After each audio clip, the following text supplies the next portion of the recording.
When a top aide to AOC was found guilty in federal court, all eyes turned to the one woman who made it happen, Pam Bondi. But what she uncovered goes far beyond one conviction, and it's only the beginning. It wasn't the shouting or the cameras that made the moment hit. It was the silence after the gavel dropped. Pam Bondi stood just outside the federal district courthouse in Tallahassee, Florida. Behind her, marble columns loomed. In front of her, a dense cluster of microphones and media faces waited, pens up, recorders live. The sun was ruthless that day, but Bondi didn't squint. She looked straight ahead, holding a yellow legal pad in one hand, her voice steady. "The jury has spoken," she said, and they were loud. Inside, the verdict had come down, guilty.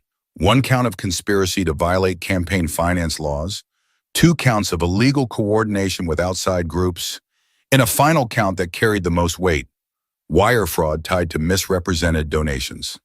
The man convicted was Elijah Breen, AOC's longtime campaign aide and digital strategist. The courtroom had been packed. Legal reporters, political observers, and staffers from both sides filled every seat. And though AOC wasn't on trial, her name came up again and again, spoken by witnesses, flashed in PowerPoint slides, circled in text threads shown on a projector screen. Bondi turned to the cameras. "This wasn't about party," she said. "This was about pattern, about people in power believing the rules don't apply to them, and we showed today that they do." What made this moment so devastating for AOC wasn't just the guilty verdict, it was the weight of what came next. Within minutes of the decision, the headlines began crawling across TV screens and news apps. Aide to AOC convicted in federal finance scheme. Speculation swirled. How much did she know? Did she authorize anything? Is this just the beginning? Outside the courthouse, Bondi's legal team, 4 sharp, methodical attorneys, gathered around her like a unit. Reporters tried to get follow-up quotes. One asked if she expected this to go further. Bondi glanced at him, calm. "The evidence will tell us where to go," she said. "But I'll say this, public office doesn't mean protected status." Not far from the courthouse, AOC's team issued a tight, 3-line press statement. It called the verdict disheartening and emphasized that Rafael Ocasio-Cortez had not been accused of any crime. But it didn't contain what people expected. No condemnation of Breen, no strong denial, and no fight. By sundown, social media was already ablaze. Hashtags about accountability, calls for resignation, and even a handful of Democrats suggesting it was time for a new direction. One tweet from a centrist senator in Arizona read, "We fought hard for ethics reform, and this is why. I don't care what letter is next to your name." Bondi watched from the quiet corner of a local restaurant later that evening. She didn't smile. She didn't celebrate. She just stared at the TV screen as a political analyst broke down the odds of a formal ethics investigation. Her glass of water sat untouched. The restaurant owner, an older woman from Pensacola who had recognized her, walked over. She didn't say anything at first, just looked at Bondi like she wasn't sure what to say. "You really think it's going to go that far?" she finally asked, nodding toward the screen. Bondi looked up. "It already has." But her voice wasn't arrogant, it wasn't smug, it was tired. For Bondi, this wasn't just a win, it was vindication. She'd been counted out for a while, painted as a political figure from a different era, but now her name was back in the headlines, not because she shouted the loudest, but because she played it smart, precise, cold even. And for AOC, the storm wasn't about to start. It had already begun. But how did it come to this? What made Pam Bondi chase this case in the first place? 6 months earlier, Pam Bondi was sitting alone in her home office in Clearwater, Florida. It was past midnight. Her desk was clean except for a single manila folder that had arrived by courier 3 days before. No name, no return address. Just one word scrawled across the top in black Sharpie.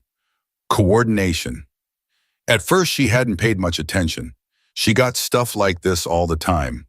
Anonymous tips, complaints from sore losers, grievances dressed up as evidence. Most of them weren't worth her time. But something about this one stuck with her. Inside were screenshots of emails, names she recognized, references to encrypted chats, PACs with generic-sounding names like Justice Together and Urban Forward. There were payment logs, payments that didn't make sense. And buried at the bottom was a spreadsheet that showed something strange. Money going out from these PACs on the same dates AOC's campaign booked digital ad buys. She stared at it for a while, quiet. Then she flipped the file shut and pushed her chair back. She had a habit of pacing when something didn't sit right. And this didn't sit right. It wasn't the money itself, it was the timeline. Bondi had spent most of her career fighting political corruption. She knew how these things worked. You don't get clean evidence. You get trails, overlaps, mistakes. And if you're lucky, just one email that shouldn't have been sent. She picked up her phone and called someone she hadn't spoken to in years. Brett Lang, a former federal prosecutor who now worked with a conservative legal group in D.C., he answered on the second ring. "Pam," he said, surprised. "It's been a while." "I need you to look at something," she said, "and I need you to tell me I'm crazy." By the end of that week, Bondi and Lang were sitting in a private conference room in Sarasota. They'd brought in 2 analysts to go through the data, and it didn't take long for the patterns to show up. The donations were real.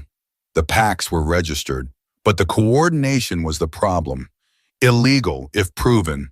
The kind of case that usually dies in silence unless someone's willing to take heat for dragging it into daylight. Lang asked her straight up, "Are you sure you want this?" Bondi didn't blink. "If no one else will touch it, I will." That's when the real work started. Quiet subpoenas, confidential interviews. They didn't go to the press, not yet. Every step was quiet, legal, thorough. They began focusing on a name that kept showing up in Slack messages and flagged Venmo receipts. Elijah Breen. He wasn't a face on the evening news, but behind the curtain, he ran most of AOC's tech and media strategy, paid consultants, influencer outreach, the kind of digital muscle that wins elections. What bothered Bondi was how sloppy it all seemed. Breen had used a personal Gmail for some of the communications. There were late-night transactions to freelancers who didn't exist. PAC money that should have been walled off was suddenly showing up in the form of retainer fees for consulting. It wasn't conclusive, but it was smoke. And where there's smoke, Lang looked over one of the drafts for a subpoena and said, "We're going to make enemies." Bondi closed the folder. Good. That means we're in the right place. Still, she knew the risk. Going after a sitting congresswoman, especially one with a national platform like Ocasio-Cortez, wasn't just legal. It was political suicide if they didn't have it tight. So they made it tight. Bondi quietly met with 2 whistleblowers, former vendors for one of the linked PACs, who claimed they had been told to route invoices a certain way. She had them sign affidavits, had their statements verified by third parties. No leaks, no cameras. By late October, Bondi felt ready. The evidence pointed to something bigger than poor judgment. It pointed to intent. Still, the question lingered in every room she entered. Was AOC aware of it? Did she give the nom? Or was Breen freelancing? That part, Bondi couldn't prove yet, but she had enough to bring it forward, enough to start the legal machine turning. She filed a formal complaint with the Federal Election Commission. Within a week, a federal grand jury was impaneled. But paper trails are one thing. Conversations, real conversations, are another. And Bondi was about to get what she didn't know she needed. It was the last Saturday of October when Pam Bondi found herself in a quiet cafe just outside of Columbus, Ohio. Nothing special about the place. Concrete floor, worn-out menu, small chalkboard listing seasonal lattes. But in the far corner near the window sat the man she'd flown in to meet. He wore a brown canvas jacket and kept his sunglasses on until she was 3 feet away. "Pam," he said barely above a whisper, "thanks for coming." He went by Sam Roth. That wasn't his real name, and Bondi didn't ask. All she knew was that he had once handled ad placements for a media firm that worked with both the PAC Urban Forward and AOC's campaign, though never publicly at the same time. He pulled a tablet out of his messenger bag and slid it across the table. "Look at the timestamps." She did. It was an internal dashboard. Digital ad orders scheduled by PAC staff at 9:18 a.m. on a Monday. And then, on a different tab, AOC's official campaign ordering near-identical ads less than 20 minutes later. Same cities, same copy, same demographic targeting. They were using a mirrored strategy, Sam explained. Only way that happens is if someone's feeding it both ways. Bondi's eyes didn't leave the screen. How long has this been going on? Over a year, he said, and they got comfortable. She paid for the coffee, but Sam didn't touch his. He left out the back, and within an hour she was on a flight to Arizona. Phoenix was next, a rented apartment. No staff, no press, just Bondi and Lang meeting with a second whistleblower. This one a former campaign consultant who claimed she'd been told to keep her invoices generic and wrote payments through a third-party nonprofit. The woman looked tired. She'd been debating coming forward for weeks. They said it was standard, the woman whispered. Said we were all doing it, and it wasn't technically illegal unless someone made it a thing. Bondi listened carefully. No pressure, no coaching, just questions. What about Elijah Breen, she asked. The woman hesitated, then nodded slowly. He was on every call. Bondi turned to Lang. We're not going to win this in headlines. We're going to win this with documents. And documents they had. Back in Tampa, her legal team had built a whiteboard wall covered in Post-its, red lines, and screenshots. Phone records, Slack messages, PAC transactions. One name kept coming up again and again in both silos. Elijah Breen, sometimes under aliases, sometimes as consultant, but always involved. Then came the unexpected break. An encrypted text message thread leaked anonymously to a local journalist. One Bondi had met years ago during a Medicare fraud case. The reporter reached out with a tip. You need to see what was just dumped in my inbox. The messages weren't fake. They'd been verified by metadata. In them, Breen spoke casually about keeping the PAC folks looped in and making sure our side doesn't accidentally double buy ad space. A clear sign that both entities were coordinating their efforts behind the scenes. Pam didn't celebrate. She didn't even speak. She just slid the phone across the table toward Lang. This is it, he said quietly. She shook her head. It's the beginning. The legal team filed to present the messages as key evidence. The prosecution team, headed by Bondi herself with two sharp younger attorneys, agreed the timeline was solid. The judge allowed them in, but Bondi knew something else was coming. Pressure. Leaks began to trickle into the media. Not from her side, but somewhere up the chain. News outlets began speculating on who else might be implicated. Other progressives, other PACs, maybe even party leadership. Then came the threats. Anonymous messages, emails accusing her of conducting a political witch hunt, protesters outside her office, a brick thrown through the glass door of her legal consultant's building. Lang told her to be careful. Bondi responded with more subpoenas. Because she wasn't in this for press. She was in it for the truth. But trials are different beasts. Facts matter, yes, but performance matters more. And Bondi was about to walk into the most watched courtroom in the country, with every camera rolling. The moment word got out that Elijah Breen had been indicted, the machine kicked in. Within hours, Alexandria Ocasio-Cortez's office issued a public statement calling the charges politically motivated and a distraction from real issues affecting working-class Americans. Her chief of staff hit the cable circuit. Progressive influencers on social media began spinning it as a coordinated hit job meant to silence the movement. Headlines turned sharp. And Bondi, she became the target. Online, her name trended for days. Edited photos, old clips from her time as Florida AG, wild claims about her motives. They said she was bitter, that she was angling for a political comeback, that this was all about revenge. In a press conference outside her Tampa office, Bondi didn't flinch. I'm not running for anything, she told the press. This isn't about me, it's about the law. Still, the pressure was thick. Protesters began camping near her building. A group in Oakland released a statement calling her a threat to democracy. Fundraising emails from progressive groups mentioned her name in bold print. Even allies started to squirm. A few GOP senators praised her courage, but in private. Most told her to keep her head down and wait for the courts. But she didn't. Instead, Bondi sat down for a rare, long-form interview with a news outlet out of Cincinnati. No grandstanding, no catchphrases, just calm, deliberate answers. The moment we allow elected officials to exist outside the law, we create a two-tier system, she said. And It's the fastest way to lose the public's trust. Still, the attacks kept coming. AOC, during a town hall in Berkeley, looked straight at the cameras and said, "There are people in this country who would rather weaponize the justice system than face a fair election." Bondi heard the clip later that night. She was sitting on the edge of her hotel bed in Louisville, reviewing deposition transcripts. She didn't react. She just kept highlighting. What got to her wasn't the public noise. It was how personal the pushback had become. Her father's house was doxxed. Her niece's school received threats. She received an envelope with no return address. Inside was a single note: "You're next." That same night, she received a call from one of her team's analysts. They'd uncovered a financial trail that linked Urban Forward to a shell company operating out of New Mexico, one that had been dissolved and reopened multiple times in the last year. It wasn't just sloppy, it was intentional.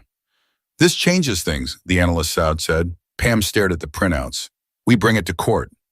"But they're going to say we're reaching," he warned. "They'll say this is all politics." She looked up. "Then we better show receipts." The next week, Bondi's legal team filed a supplemental brief with new exhibits. The judge allowed them, and suddenly the story shifted. A prominent legal podcast picked up the case and began unpacking the evidence piece by piece. Law professors who'd previously stayed silent began weighing in, carefully but notably. "It's not about who Pam Bondi is," one of them said. "It's about whether coordination happened, and it looks like it did." But not everyone was convinced. Protesters lined up outside the courthouse on the first day of the trial, holding signs and chanting, "Hands off AOC! Stop the witch hunt! This is a sham!" Inside, though, it was different. The judge kept proceedings tight. No theatrics, no speeches, just facts. And that's where Bondi felt strongest. No cameras, no noise, just evidence. Her team presented the Slack messages, the bank records, and the matching ad purchases. They played audio from a whistleblower interview during which Breen admitted under pressure, "We weren't supposed to share anything." But there was always an understanding. The courtroom was still. Bondi watched the jurors. No reaction, no notes, just eyes. She didn't need fireworks. She needed one thing: credibility. And despite the outside noise, she was building it. Slowly, carefully. But the courtroom is only part of the battle. And in the back room, something was about to break wide open, something no one on AOC's team saw coming. Monday morning in Tampa. Rain came down in sheets, drumming against the courthouse windows as the jury filed in. No chatter, no fidgeting, just the quiet shuffle of shoes on polished floors. Pam Bondi sat straight-backed at the prosecution's table. No papers in front of her, no dramatic gestures, just a worn-out yellow legal pad, a pen, and a highlighter already uncapped. She wasn't there to perform. She was there to finish what she started. Across the aisle, Elijah Breen sat with his defense team, 3 attorneys, 1 media consultant, and the expression of a man who'd been advised not to speak unless absolutely necessary. The courtroom wasn't packed like it was in movies. A few reporters in the back, some aides, a handful of members of the public who had waited hours to get seats. But the silence was heavy, like everyone knew the case was bigger than what was on paper. The first witness was a financial analyst who had traced the movement of money from Urban Forward to a shell nonprofit and eventually to a contractor named on Breen's own list of campaign vendors. The amounts matched, the dates matched, the method was almost casual. When the defense tried to suggest the payments were coincidental, Bondi stood slowly and walked up to the screen. "Is it common," she asked the analyst, "for 2 unaffiliated organizations to pay the same contractor, the same amount on the same day for the same services?" "No, ma'am," he said, "not unless they're working together." The second witness was Sam Roth. He looked different now, clean-shaved, sport coat, voice steady.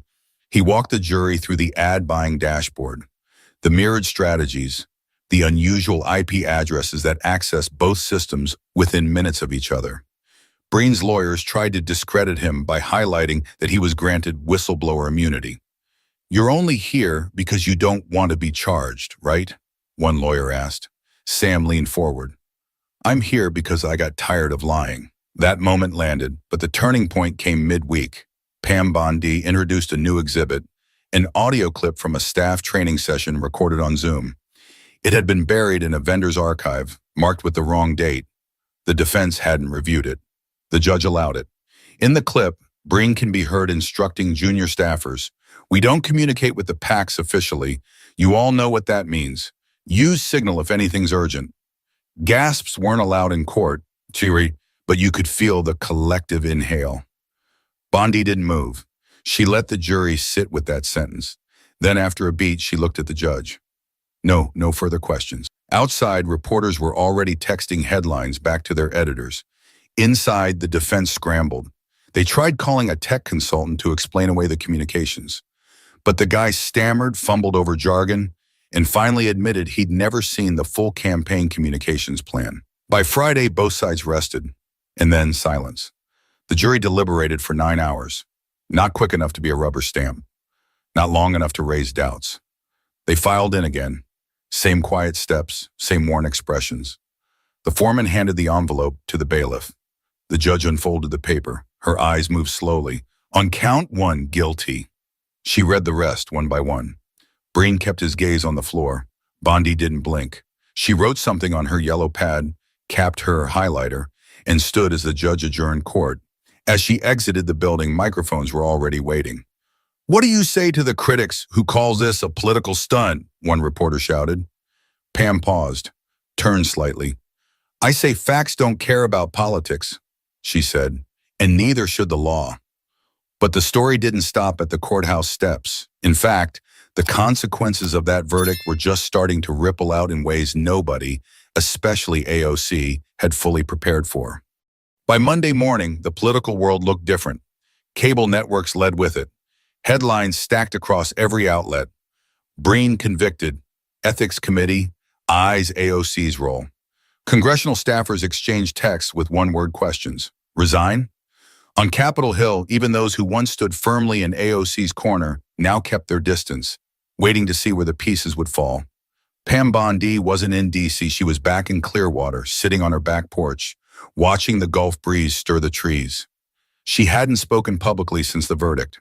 No interviews, no comment, but she didn't need to. The work spoke for itself. At the Capitol, meanwhile, it was chaos behind the scenes. Emails leaked, staff reshuffled. AOC's communications director suddenly went quiet on social media, and the Congresswoman herself canceled 2 speaking engagements without explanation. Then came the letter. The House Ethics Committee sent an official notice to Ocasio-Cortez's office. A preliminary review had been opened to assess her potential knowledge of the campaign's financial misconduct. It wasn't a subpoena, not yet, but it was serious. That same afternoon, a group of moderate Democrats met behind closed doors in a small office near Union Station. Among them were 3 members of the Energy and Commerce Committee, a freshman rep from Kansas, and a 10-term veteran from Minnesota. Their discussion was blunt. "She's dragging the rest of us down," one of them said. "She won't step aside," said another. "She never backs off. You know that." But what surprised everyone came from the most reserved voice in the room. Maybe it's time someone ran against her. By the end of that week, political strategist Ronnell Graves, known for guiding successful centrist campaigns in tough districts, was quietly brought in for talks. He didn't confirm anything publicly, but his appearance sent a message. The whispers became plans, and donors took notice. 3 major contributors who had previously backed AOC's re-election campaign issued a joint statement saying they would be re-evaluating future contributions in light of recent developments. One major fund canceled a scheduled fundraiser in Brooklyn with no comment. Back in Florida, Bondi was asked to appear on Face the Nation. She declined.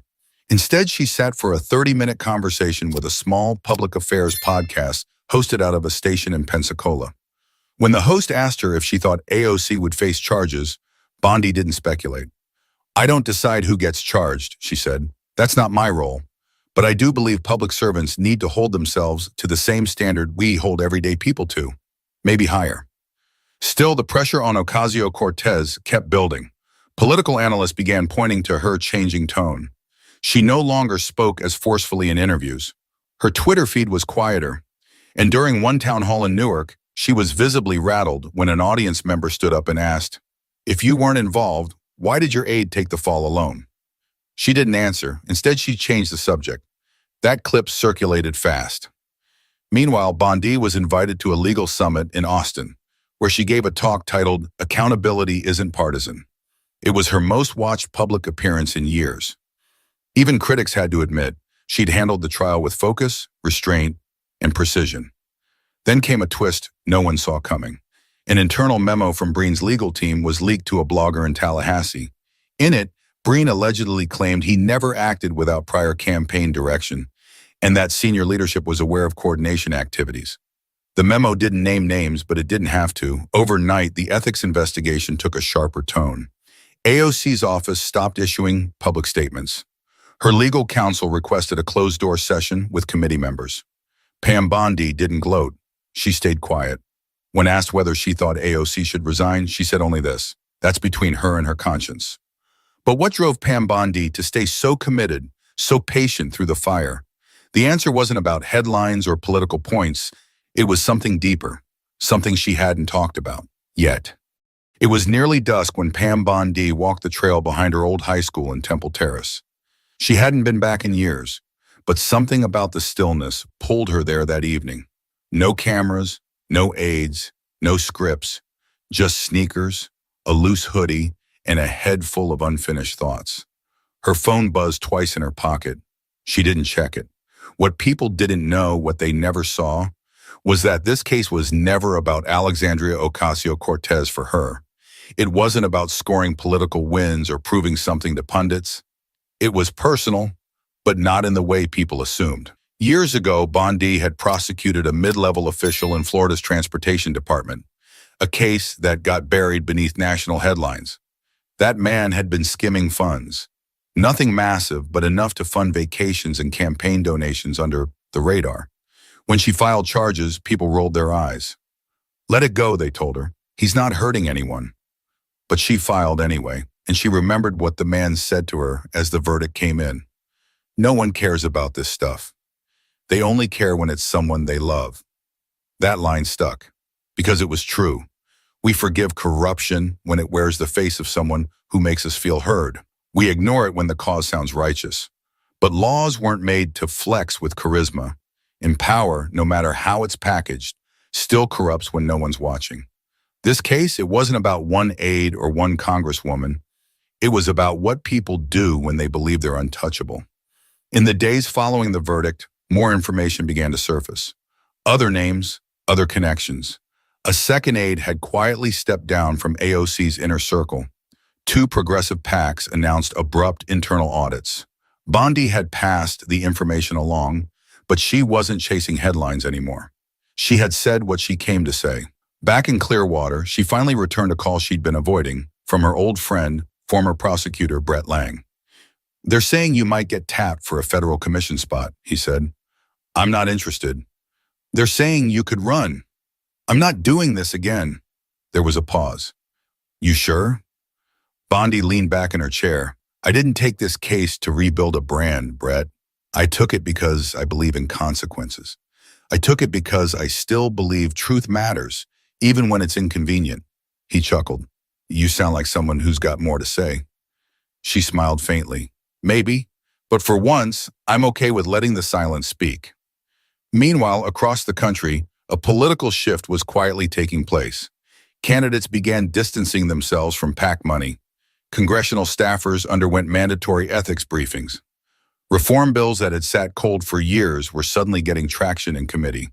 Was it fear? Maybe. Or maybe it was something rarer, respect for the consequences of crossing the line. As for AOC, she remained in office, for now. But her influence had changed. She spoke less, avoided press. Her base, once untouchable, began asking hard questions. Her next campaign wouldn't be a guaranteed win, and she knew it. On a quiet evening weeks later, AOC sat across from her personal attorney, a cup of untouched tea on the table between them. Her voice was low. "Do you think they'll charge me?" "I don't know," the attorney said, "but they're still digging." "Even after all this?" He met her eyes. "Especially after this." Outside the window, New Jersey traffic moved without noticing. Back in Florida, Bondi closed the last folder on her desk. She placed it in a box marked "Closed Matters" and slid it under the cabinet. She wasn't chasing anything anymore. She had made her point. Somewhere along the way, the public had stopped asking if the rules were broken and started asking why no one noticed sooner. That was enough, because in the end, this wasn't a story about one politician. It was a reminder that in a country built on laws, not personalities, accountability has to mean something, or it means nothing at all. If you believe public trust still matters, subscribe and follow the channel for more stories like this. Let's keep asking questions and demanding answers.